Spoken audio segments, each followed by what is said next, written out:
Hello everybody. Welcome back to the channel where we talk about stuff. Don't forget to subscribe to the channel. If you haven't done so already, there's a brand new video every 24 hours. Excuse me in advance. My allergies are still allergying a lot, so if I sniffle at any point, I can't. I'm trying to breathe. Nose is kind of stopped up. Welcome back to another edition of something weird and or something fishy is definitely going on within the Bitcoin market. Just because the timing of everything seems a little bit too weird to me. If you've missed any of the last week or 3 months of videos at some point, we are getting a new company, at least one new company per day, who is announcing that they're de-dollarizing or they're risk mitigating, they're getting into Bitcoin, they're leaving away from fiat currencies. We had a company that mines gold and silver, announced that they're using all additional profits to buy Bitcoin. We had another company announcing a $500 million purchase. We had another one talking about $5.4 billion. This is actually like every 24 hours. It's a little weird, and I'll be honest with you. I was chatting, as I do, with friends who are in the cryptocurrency market, and the confusion expressed across their faces was quite palpable just because of the way that things have been in this market. There's a general hyper sentiment that everyone across the board has, that prices should be a lot higher. We've also, if you want to be honest here as well, we were told that they would be higher based off of, like a baseline event status thing happening within crypto. But the fact that we are getting a new company or a returning company announcing that they're going to be buying Bitcoin every single day. And this is why you've heard me say a lot of times, I'm like, are people not paying attention? Are people within the cryptocurrency space, like maybe this news just isn't simply getting out there? I know a lot of other crypto channels, they'll look at charts, they look at Bart Simpson and the Marge movements and the Wyckoff and the this. And I think it's, wonderful. I love charts and lines and numbers. Fantastic. But then logic also has to at some point enter it as well. If you not even catch my drift, do you understand the words that I'm actually saying with all of this crazy stuff that's happening? This is apparently a brand new company, but also a returning company. I don't remember ever talking about this company, but apparently they've been here before. The name of the company is Evertz Pharma GmbH. That's EVERTZ. And then Pharma, and then GmbH. Apparently, they're a company focusing on what they call premium natural cosmetics. Fantastic. They have announced that they have become Germany's first company to adopt a strategic Bitcoin reserve model after they recently just purchased another $10 million worth of Bitcoin. Apparently, this is an expansion for the Bitcoin treasury company, which in December 2020 announced an initial $2 million Bitcoin purchase. Since then, apparently they have regularly allocated corporate profits towards Bitcoin, building what they call a digital reserve aimed at long-term stability. And then they go on to talk about the company, natural beauty, scientific stuff, Bitcoin scarce. It complements their reserves and strengthens their long-term resilience. Absolutely fantastic. Golf clap. So my problem with a lot of this has to do with the fact that it's every 24 hours. I don't know if I've mentioned that before.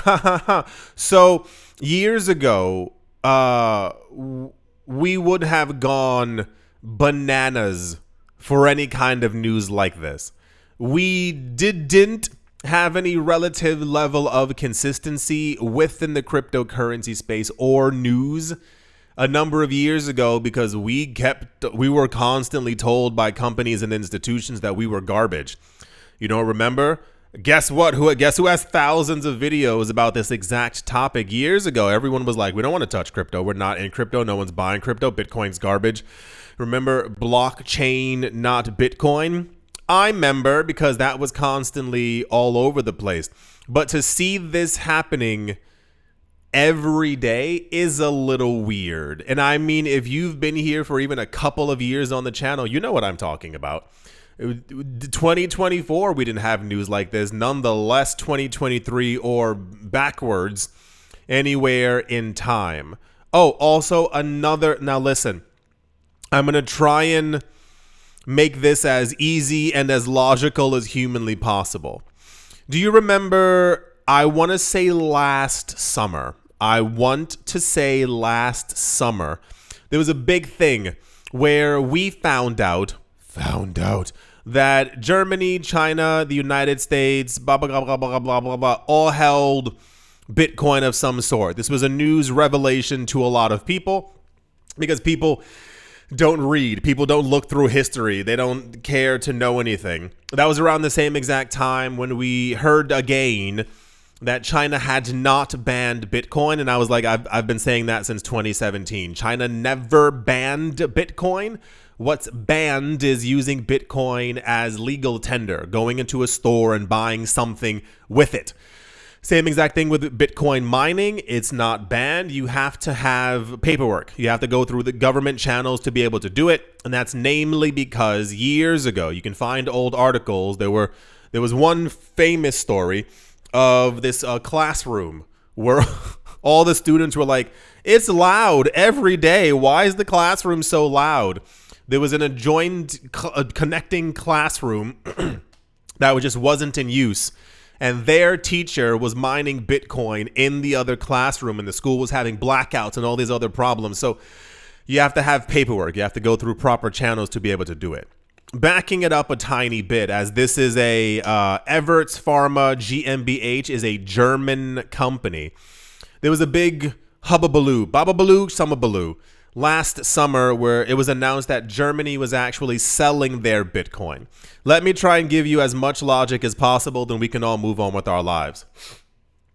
We the public, we the people, dare I say, the retail investors, we heard that BlackRock and Fidelity were getting into Bitcoin. We heard that the largest names, I'm going to simplify the heck out of this. I don't think Germany sold their Bitcoin. Just from a logical standpoint, a lot of people in crypto have this kind of smarter than thou kind of thing to them, where if something, how do I say this? If they assume or perceive that something has happened, even if it didn't, they think that it must have happened. Do you remember a couple of years ago, there was something with Vitalik Buterin, and people figured out his public Ethereum address, and they started sending him a lot of like altcoins and meme coins. The idea being is that if you send it to his address, people would think that he bought it, and therefore they would go, Vitalik owns that coin, we have to buy the exact same thing. That was literally the mindset of it. So Vitalik began to like swap these coins, the crappy coins, into Ether. And then a lot of times he was actually selling off the Ether from the coins. People were sending this man millions of dollars worth of free money. He was transferring it into Ether and then selling it and donating it to different causes. The problem being is that he was selling Ether and a lot of people got upset. So every single time that something happened or he was selling off coins, people were like, why is he selling off coins in his address? And I was like, you think the creator of Ethereum has one wallet address? The average person who's been in crypto for a while has three ledgers, maybe 4 ledgers. You have at least 1 or 2 crypto exchanges that you are using that you have money on. You might have some on your computer and some on your phone. That's 8 places for the average person. Also, side note, don't have all your eggs in one basket. Do not have all of your crypto in one place. It just literally doesn't make any sense. You have 8 wallet addresses. You think Vitalik has 1? When Germany started selling off their Bitcoin and it was in the news, everyone was like, they're going to regret it. They have no idea what's going on. You know that every country on the planet like gets counsel and support and information from BlackRock and Fidelity and what's the third one? KPMG. You know, countries took notice. Not in November 2024. They took notice years ago when BlackRock announced they were getting into the space. What probably ended up happening is the same exact thing with Vitalik and many other people. It was the same thing years ago. Somebody was talking about the wallet address. I think the guy from Stellar or somebody from Ripple, and they were putting it onto a crypto exchange, and people were like, they're going to sell their coins. No, my friend, what ends up happening is that they get tired of their wallet addresses being public. Why would a government want you and everyone else to know exactly how much they have? You know what's far more likely? Because Germany, France, every like major economical country around the world, these people don't need to sell off $400 million of something because their GDPs, that's like, it's a fraction of a fraction. What probably ended up happening is that they sent their coins to a crypto exchange like everyone saw. They probably were talking with Coinbase and Binance, and they were like, hey, we're a country, help us do something. They sent it to the exchange and probably withdrew it to another wallet address that the public just simply doesn't know about. I had to say that because that was such a weird thing, and people keep saying it every time that Bitcoin's price goes up in the news.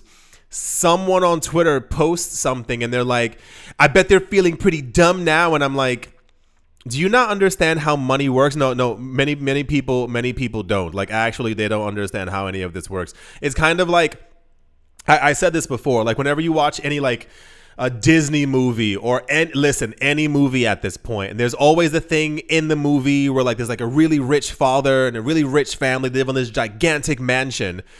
At some point, the father like does something illegal, and they go, "We're seizing all of your assets." And then they, we're broke, we're poor, we have no. What are we gonna do? And I'm like, do you know what people who have $100 million? They have houses around the world. They have assets inside of shell companies. They have friends. Listen, this is logic. This is not me telling you to do this. This is how it works. If you have all friends and you're all like really wealthy, you literally, you tell your friends like, hey, I have $500,000 worth of assets in watches and in physical gold. I'm going to take the plane over to your house in Barbados or in South Africa. Can I leave some of my stuff there? Yeah, sure. No problem. So should something happen, you literally just hop on a plane. Your friends around the world are holding $20 million for you in physical assets. Anyway, right. As we continue on this train of companies announcing and getting into the space and buying large amounts of crypto, this is probably not going to end. And I don't know what else to say here. Like, really. It's really weird. It's happening every single day. The prices aren't matching the actual demand for all of this, and I hope at some point it begins to reflect reality. I do hope that you've all enjoyed. I do hope you all are having a great day. You think Germany sold and every other... You think... What was the other country we just heard? Was it Pakistan? Who's mining Bitcoin? You think that these countries don't know what's going on? You think that you're the keeper of knowledge and that you are the only one, that you are smarter than these countries who have gigantic reserves of money? You think that they were like, no, the thing that BlackRock just got into, we don't need it at all? Or do you think they put it into a private wallet address so that the public can't see as they're accumulating more? The logic just isn't. I do hope you've all enjoyed. Hope you all are having a great day, morning, afternoon, evening, wherever you are, wherever you might be. I do hope it's absolutely fantastic. Thank you all once again for watching, listening, liking, commenting, and supporting. And I will most certainly be talking to you all soon. See you.